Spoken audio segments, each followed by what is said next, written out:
Bismillahirrahmanirrahim. Assalamu alaikum students. Hope you will be fine.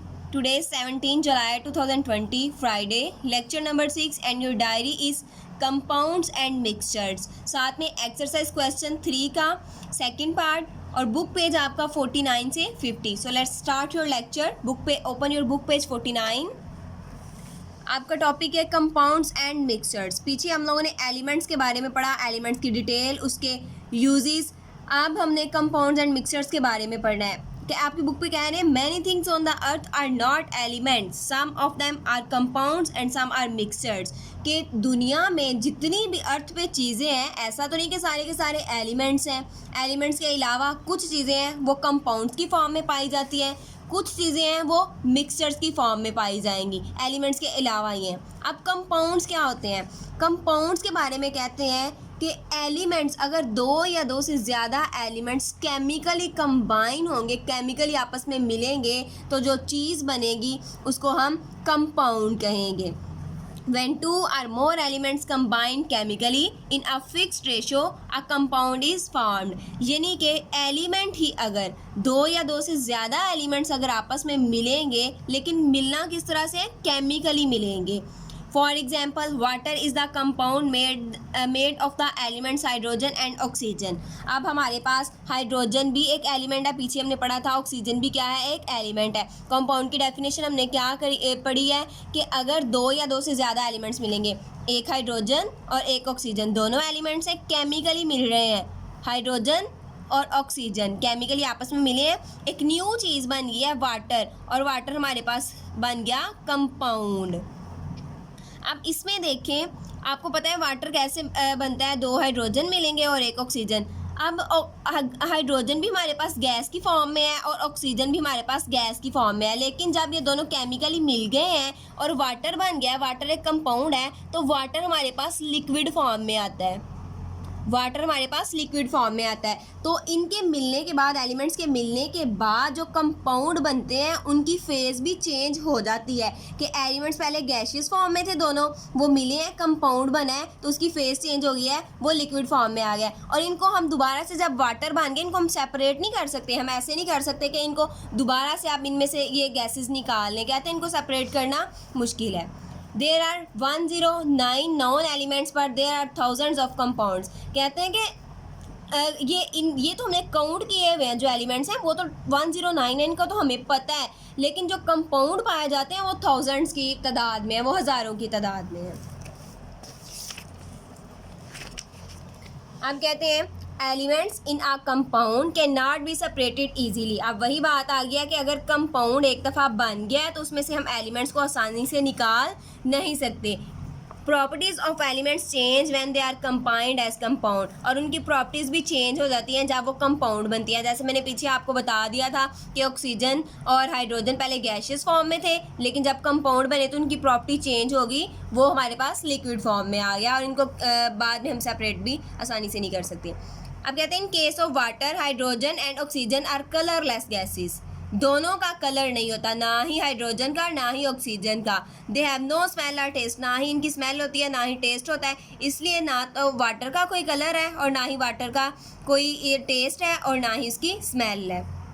Hydrogen will burn very quickly in oxygen. अब oxygen burning process में help करती है, लेकिन जब इसके साथ हाइड्रोजन मिल जाती है तो फिर दोनों जो है बर्निंग प्रोसेस में हेल्प करती हैं.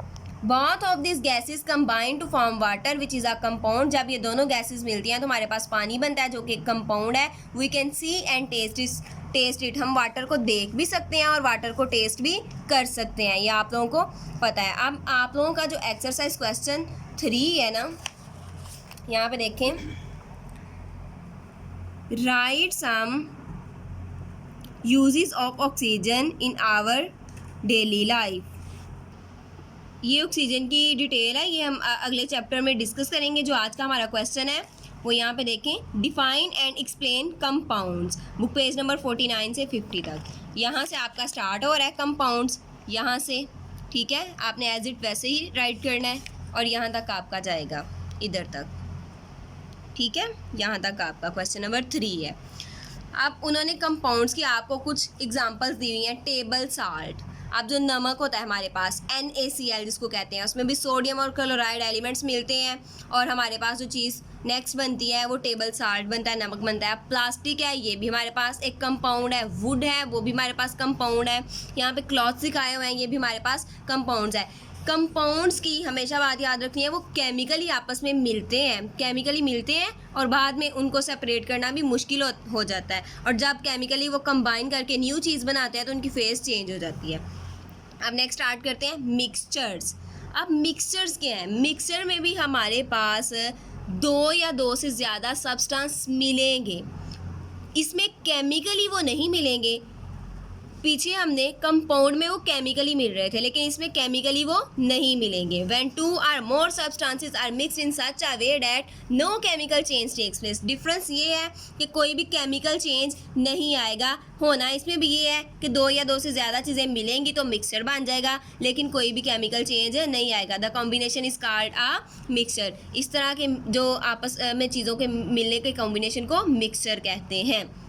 अब इसकी एक एग्जाम्पल है हमारे पास सैलिड, वो इन्होंने यहाँ पे एक्सप्लेन की हुई है, वो भी हम लोग पढ़ेंगे। Part of a mixture can be separated easily because they are not chemically combined. पीछे हमने पढ़ा था कंपाउंड में कि हम उन एलिमेंट्स को सेपरेट नहीं कर सकते, लेकिन मिक्सर के जो एलिमेंट्स होंगे, मिक्सर जिन चीज़ों से मिलके बना होगा, हम उन चीज़ों को दोबारा से सेपरेट कर सकेंगे। क्यों? क्योंकि वो केमिकली आपस में कंबाइन नहीं हुए। All the parts in a mixture keep their own properties. हर एक की अपनी अपनी प्रॉपर्टीज़ होती हैं। जो भी मतलब दो या दो से ज़्यादा चीज़ें मिली है ना, ऐसे नहीं कि मिलने के बाद उनकी प्रॉपर्टीज़ चेंज हो जाएंगी। यहाँ पे इसमें तो कंपाउंड में प्रॉपर्टीज़ चेंज हो रही थी, लेकिन मिक्सचर में उनकी प्रॉपर्टीज़ एज इट रहेंगी मिलने के बाद भी, मिक्सचर बनने के बाद भी। For example salaried in the ball. For example आप उन्होंने सैलिड की एग्जांपल दी हुई है। अगर तो वो फ्रूट्स और वेजिटेबल्स का मिक्सचर है, सैलिड फ्रूट्स और वेजिटेबल्स का बना हुआ है, तो पहले भी जो टेस्ट फ्रूट का है, जैसा फ्रूट है वैसा ही होगा, वेजिटेबल जैसी हैं वैसी ही होंगी। और हम सैलिड बना देंगे तो सैलिड में भी उनका टेस्ट, शेप, हर चीज़ वैसे की वैसे ही रहेगी, उसकी कोई भी प्रॉपर्टीज चेंज नहीं होगी। बस डिफरेंस ये आएगा कि हमने दो या दो से ज़्यादा चीज़ों को मिला दिया और वो मिक्सचर बन गई है। यू कैन टेस्ट दैम, हम उनको टेस्ट कर सकते हैं। अब वो कह रहे हैं how could you separate iron button from a mixture of different buttons. अब वो कह रहे हैं कि आप आयरन के बटन को, एक मिक्सचर है हमारे पास, उसमें डिफरेंट तरह के बटन हैं, कैसे सेपरेट कर सकते हैं। आयरन हमारे पास लोहा होता है, तो हम मैग्नेट यूज़ करेंगे, तो मैग्नेट के साथ जो आयरन के बटन होंगे ना, वो मैग्नेट की तरफ अट्रैक्ट हो जाएंगे और जो बाकी बटन होंगे वो नीचे रह जाएंगे। हम इस तरह से उनको सेपरेट कर सकते हैं। अब मिक्सचर में भी होमोजीनियस और हेट्रोजीनियस। अब मिक्सचर जो है वो होमोजीनियस भी हो सकता है और हेट्रोजीनियस भी हो सकता है। जहाँ पे भी वर्ड आए होमो का मतलब होता है सेम, एक जैसी। अब हीट्रो का मतलब होता है डिफरेंट, ठीक है। Homo mean same, hetero mean different, यानी कि मिक्सचर की जो कंपोजिशन है वो यकसां, सेम, एक जैसी हो सकती है और वो डिफरेंट भी हो सकती है। अब होमोजीनियस और हेट्रोजीनियस क्या है? A homogeneous mixture has uniform appearance throughout। वो उसमें जो चीज़ें मिक्स की जाती हैं ना, उनकी यूनिफॉर्म अपीयरेंस होती है। वो ऐसे लगता है जैसे एक ही चीज़ है उसमें। जो दूसरी चीज़ मिक्स की जाती है वो कम्प्लीटली उसमें डिज़ोल्व हो जाती है।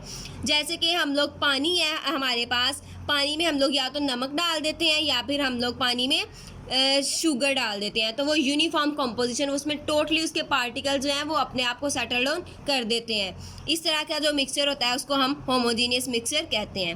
अब heterogeneous mixture, heterogeneous mixtures does not have uniform appearance through out. उनकी यूनिफॉर्म अपीयरेंस नहीं होती। यानी कि हम क्या करें, अगर हम पानी में ऑयल डाल दें, पानी की लेयर अलहदा रहेगी, ऑयल की लेयर अलहदा, उनकी यूनिफॉर्म कंपोजिशन नहीं आएगी। जो ऑयल के पार्टिकल्स हैं वो पानी के पार्टिकल्स में सेटल डाउन नहीं होंगे, तो वो एक जैसी कंपोजिशन नहीं होगी। इसको हम हेट्रोजीनियस कंपोजिशन कहेंगे। This mixture is made of different parts. For example a mixture of oil and water. यहाँ पे उन्होंने ये एग्जाम्पल दी हुई है।